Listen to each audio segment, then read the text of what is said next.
Well, hey everybody, how y'all doing? Old Big Jim coming at y'all from the bog down here, wonderful South Mississippi. It's 5 a.m. Don't know why. Well, I know why. I got a pretty busy day, but I know I got up at 2:30, and I had to do what old men do at 2:30 in the morning, and first thing I did was punched up my YouTube, and y'all excuse me, I can't see, and I've been polishing. I'm gonna fix my glasses. Hope this shot here don't. Well, I look like. Well, I can't see myself real good. Polish my old glasses up there. Maybe I can see the screen anyway. Anyway, first thing I did after I did what the old men do at 2:30 in the morning was go punch up the tube, and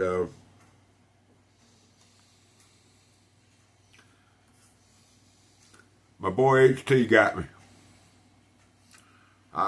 I know y'all hear me talk about him all the time, and that's okay. It's all right. He did a short. I don't know when he dropped it. I don't know when it came. When I didn't even look. There wasn't no comments on it. Wasn't very many likes on it. So it might have been something. He might have been up late and just felt like he needed to drop a little something. But he put a song on it, and he got me good. So I made a comment on that video and made me a cup of coffee and opened the door and let the boys in. Of course, they was ready to get in. It's hungry time for them, about 4 o'clock, I guess, 4 something. So I let them in, got them, filled up the old food bowl, and they both yowling and mowing. Matter of fact, old Fuzzy Butt, he's sitting right here. He probably ain't ready for this. Y'all been to get him. There he is. Milo the Wonder Cat. Y'all look at that boy. Don't we look just alike. I love this cat. Y'all don't know. Get on over there. Now Max is over there sitting by the door. He's looking back at. He keeps looking over his shoulder at me. He comes in, he grazes, and he's ready to go back out. And most of the time, I'll let him right on back out. You know what? But this morning, he gonna sit here and listen to old Big Jim talk to y'all for a minute. Anyway, I watched that video, a little short that HT did. Got all in my feelings and all that kind of stuff. And I know all that's crazy and this, that, and the other. But then I went to my relevant video section of the YouTube universe, and first thing that pops up is a Tip for Tuesday from my boy and Milo's best friend besides me, Sean at Watt City Knives. Now, Sean at Watt City Knives, just an amazing fella. I mean, he's always commenting. He's always he communicates with me pretty regular. We're YouTube friends, and I'm pretty sure that if we ever sit down at the IHOP or the McDonald's or the Wendy's or wherever it is, we'd probably sit there and have us a good little conversation, probably 3 or 4 hours long. We'd probably chop it up and then probably hug each other before we walked off. Okay. So he sent me the OG. I got the OG here. The OG Watt City Knife. And then he got me the second. I got the second gen Watt City Knife. Another fine fella. Well, Sean pulled out a pocket knife. It's a Stag baby trapper, baby Barlow that he had picked up somewhere. He showed it off, and it's pretty nice. I mean, anything in Stag to me is pretty. Baby Barlow to me is more or less a Sunday knife, a pocket dropper, vest pocket pocket watch kind of thing. But and then he pulled out a full size Barlow, and which kind of means something to me. I got 4 of them of the exact knife, same knife. I think I got one in stainless, and the other 3 are carbon. And pretty soon after I got back into my knives, you know, I was going through everything trying to figure out what I had, and I pulled out 3 or 4 knives. I had a little Gerber, had a buck, a little you know, gentleman buck, and then I had a Spyderco. It was a Siki, fully serrated, just stuff that was still that was left, you know, after my belongings had been ransacked because of my drug use. But I loaded up a handful of them, went down there. You know, Deep South got me into this.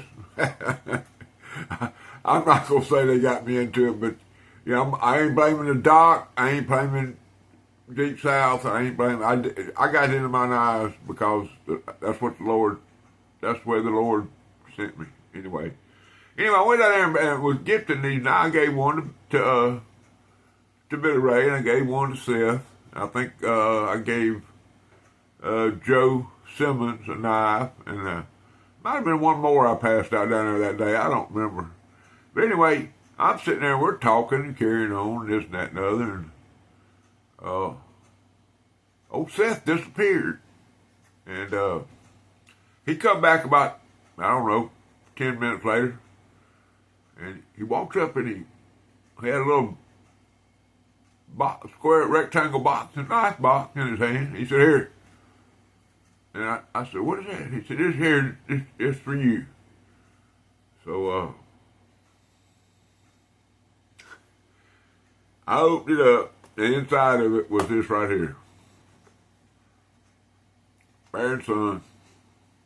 And right there on the bottom of it, in Billy Ray handwriting, is number 88. And this is the, I can see on the tang stamp, it's got Deep South cutlery on the bolster. The 4th generation carbon steel.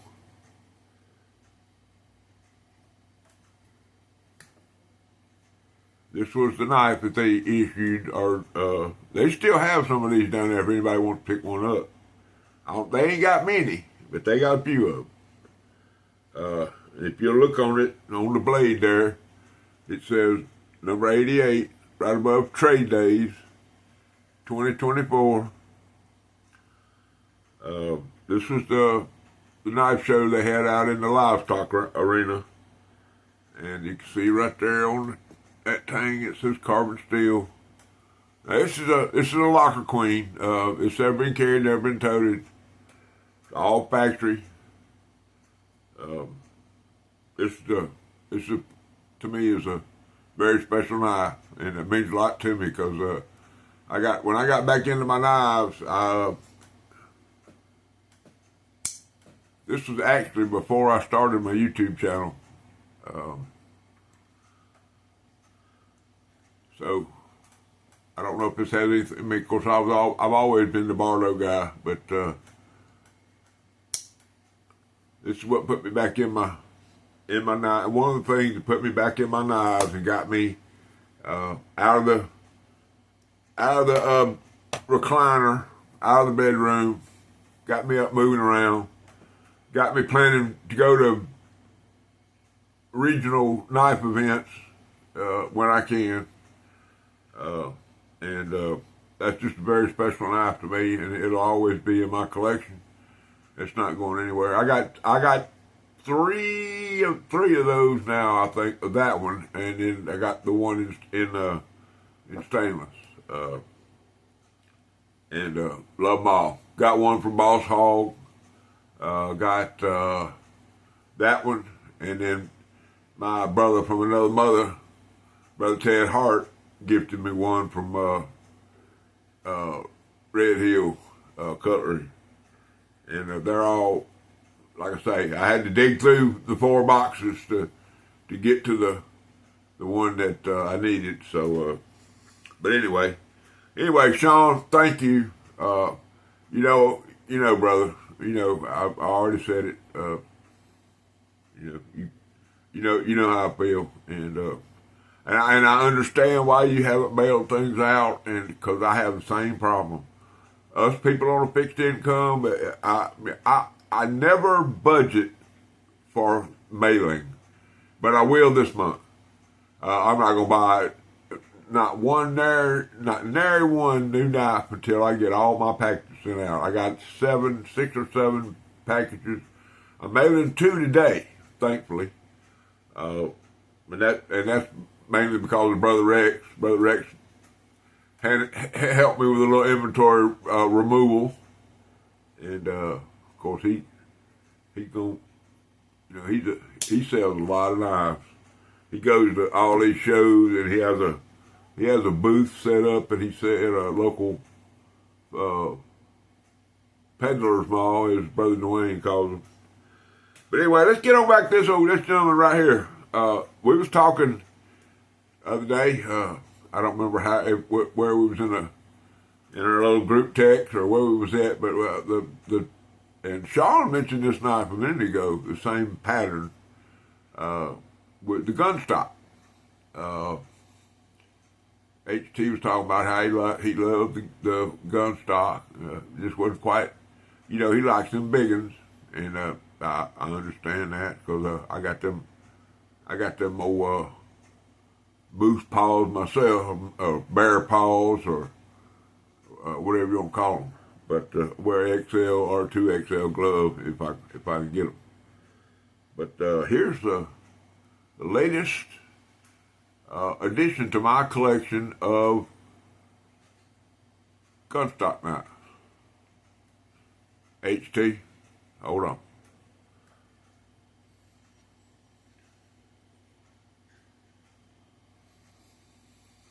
Don't that pretty? I'm gonna tell you what, guys. And I got this off of Whatnot for $13 plus shipping.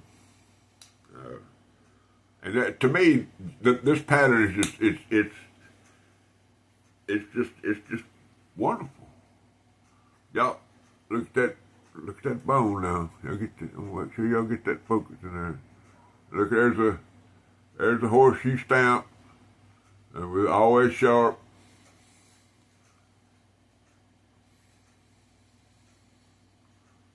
That's the RIDER. This one's so old it doesn't even have a part number on them. If you find one of these and the back of it says 440 stainless steel and doesn't have a part number on it, you've hit. This is probably 94 to 98, just in my estimation. I'm pretty sure somebody probably may call me on that. I don't know. But just got that sexy spear blade. If you know, you know. And listen, I know I show this a lot. I say, man, look at this, and tell you, the walk and talk of a knife to me is prevalent. I mean, it's the I won't get into that too much, but look at this. Look at that pin blade. That's a cardboard assassin right there. Probably 2 1/4, maybe 2 1/2 inches. I ain't got no ruler. I don't measure too many knife blades. I just kind of estimate it, just because I've been measuring stuff all my life. Half stop. Let me get y'all in that walk and talk. I don't want to cut myself. Right into the half stop. Good spongy. Not spongy. Good solid half stop, and then got your talk.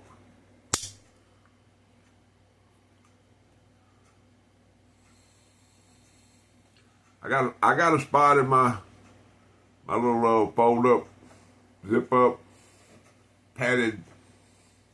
I got one of these in mother of pearl, and I got one of these in green that I redid. It was I call it Appaloosa green.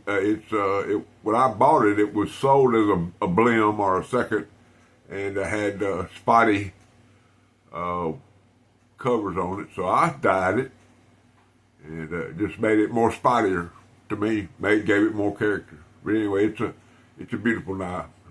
And all three of these are brand new, except for the one that I dyed, but it's still brand new. Never been sharpened, never been shaved, never been carried. But there you go, guys. Max is a weird cat. There you go, guys. Old coat, old gun stock. Now this one's 4 inches exactly. I've got them 3.5. I've got them 4, and I got them 4 1/4. All from Rough Rider. The oldest one I got is just a yellow Delrin with a simple sheriff badge shield, and but it's not. It ain't as big as these, and but it's still a great knife. I mean, it's Rough Rider. They don't make very good knives. All right, guys, y'all get over there at COHT. Very thoughtful fella. Just wonderful person. Him and his wife are just they're one of the, well, they're one of the great couples on YouTube now. My boy Sean at White City Knives. Can't go wrong with Brother Sean. I mean, he's just like me. He's an old soul that loves pocket knives. All right. 2 for Tuesday, y'all. Brought to you by Brother Tom at Knife Delights. Just a wonderful feller. Very knowledgeable. Loves his buck knife. Well, loves all pocket knives. He's been doing a little pretty good many electricians' knives here lately. And that's an interesting pattern. They're not worth a lot of money, but they're made. A lot of people have made them. He's been coming up with some old school ones I've never even heard of. I think one day he did it was an RNW or something. I don't remember because I watch so much YouTube, guys. It's hard for me. Sometimes I have to write stuff down. I ain't saying I'm gonna. Oh, you know what? Y'all know how hard it is to keep up with a 10mm socket. Y'all do know that, right? They escape. But I got one. Found it right out in front of my house. Not mine. This is the one that had escaped. I actually was driving that. My house is on a hill.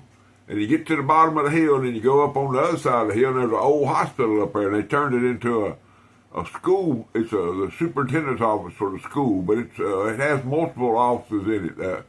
They turned the old hospital into about 6 or 7, office complex thingamabobbers, and they got the several county offices in there, and the parole offices across the street, and this and that and other.